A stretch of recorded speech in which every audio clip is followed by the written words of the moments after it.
कहा था कि एक्सपेंसिव होगा, नहीं ना, जब करना होगा करेंगे।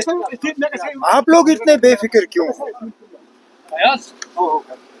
कोई काम रुका नहीं है, कोई हुकूमत में कोई क्राइसिस नहीं है, काम हमारा चल रहा है। जब रिशफल करना होगा कर लेंगे। आपने उस वक्त मुझसे पूछा था कि क्या 15 अगस्त से पहले रिशफल होगा या नहीं। मैंने कहा नहीं होगा। मैंने आपसे ये नहीं कहा था कि 15 अगस्त के फौरन बाद होगा। मैंने कब कहा कि 15 अगस्त होते ही मैं कर लूंगा?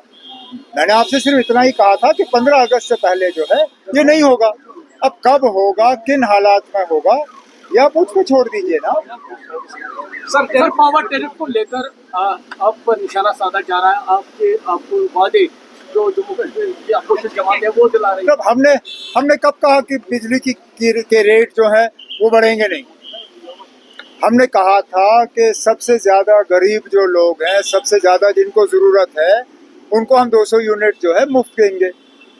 मैंने बार बार इसके बारे में असेंबली में भी लोगों को समझाया कि हम मुफ्त बिजली योजना के तहत जो है वो सोलर पैनल्स का इस्तेमाल करके ये स्कीम लोगों तक पहुंचाएंगे।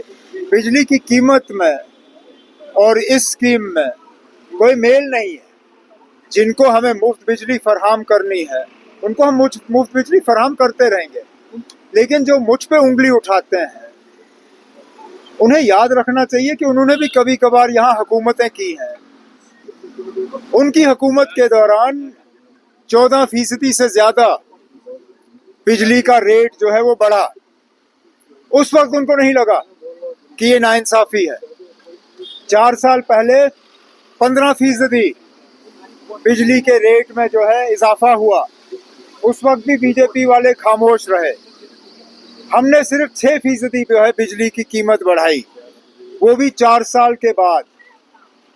कितनी और कीमतें बढ़ी उस दौरान? महंगाई कितनी बढ़ी? तेल की कीमतें कहाँ पहुंची?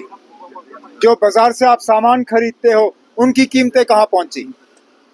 हम जितना कम बढ़ा सकते थे हमने बढ़ाया। देखिए ना,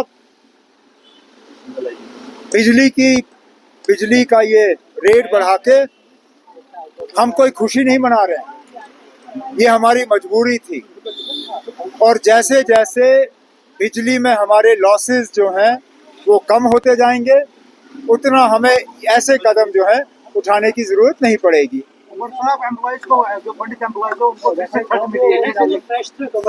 ये ना वाकई एक परेशानी बनी है। एक तो इनको थ्रेट्स नहीं आनी चाहिए, लेकिन लॉ एंड ऑर्डर इंतज़ामिया, सिक्योरिटी इंतज़ामिया, जो पुलिस है, जो हमारे इंटेलिजेंस एजेंसीज हैं, उनको इन चीज़ों को लाइटली नहीं लेना चाहिए।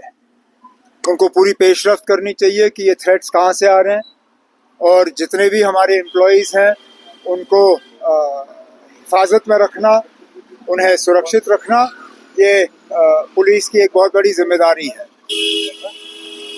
2 साल पहले, 2.5 साल पहले इन्हीं हालात में कुछ पंडित एम्प्लॉयज़ जो है उन्हें निशाना बनाया गया था, और उससे हमें बहुत नुकसान का सामना करना पड़ा।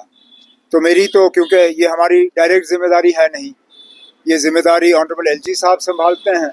मेरा तो सिर्फ लॉ एंड ऑर्डर इंतज़ामिया को मशवरा ये होगा कि इसको लाइटली ना लिया जाए, इसमें पूरी तहकीकात होनी चाहिए। ओके, चले।